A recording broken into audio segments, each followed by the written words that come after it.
కోడికత్తి కేసులో సీన్ని వెంటనే కోడికత్తి కేసులో సీను వాళ్ళమ్మ చేస్తున్న న్యాయమైన పోరాటానికి కోడికత్తి కేసు సీను వాళ్ళమ్మ చేస్తున్న న్యాయమైన పోరాటానికి పోరాడదాం. కోడికత్తి సీన్ని విడుదల చేయాలంటూ పోరాడదాం. కోడికత్తి సీన్ని వెంటనే విడుదల చేయాలంటూ అక్రమ నిర్బంధం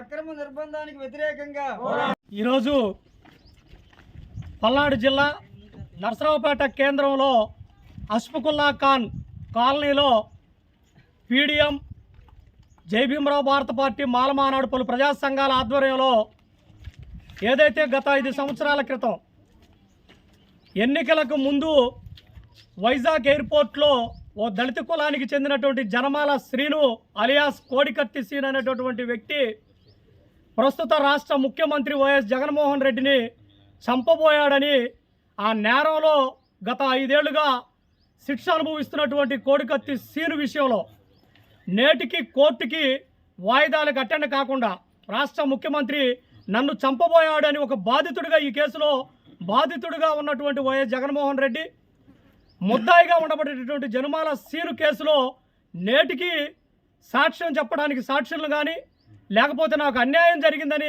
చెప్పడానికి కోర్టుకు కానీ వెళ్లకుండా గత 5 సంవత్సరాలుగా కోర్టులో మగ్గిపోతా ఒక దళిత యువకుడిని అడ్డం పెట్టుకొని ఈ రాష్ట్ర ముఖ్యమంత్రి అయినటువంటి జగన్మోహన్ రెడ్డి 5 సంవత్సరాలుగా దళితుల్ని ఏ విధంగా ఇబ్బంది పెడతా ఉన్నాడో, దళితుల్ని ఏ విధంగా ఈరోజు వివక్ష చూపిస్తూ ఉన్నాడో కత్తి సీన్ కేసు చూస్తే ఈరోజు రాష్ట్ర ప్రజలకు తేటతెల్లమవుతా ఉంది.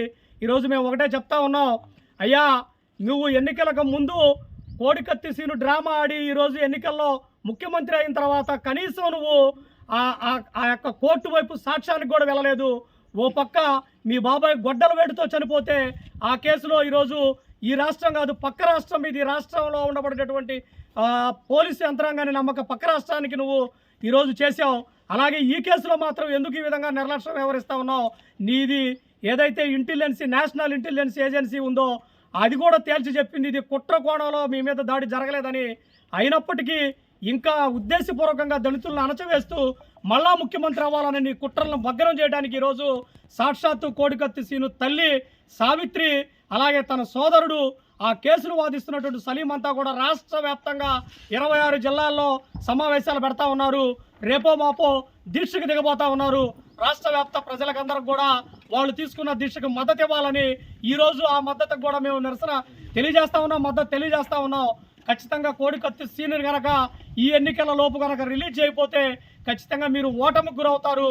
ఖచ్చితంగా రాష్ట్రంలో ఉండబడినటువంటి దళిత గిరిజన బహుజన మైనార్టీ వర్గాలకు అందరికీ మీ కుట్రను బయటపెట్టేటటువంటి పరిస్థితి ఉంటుందని ఈ సందర్భంగా తెలియజేస్తూ కోడికత్తి సీను తల్లి తీసుకున్నటువంటి ఏ పోరాటానికైనా కానీ పల్నాడు జిల్లా వ్యాప్తంగా మేము మద్దతు తెలుపుతామని ఈ సందర్భంగా తెలియజేస్తా ఉన్నాం.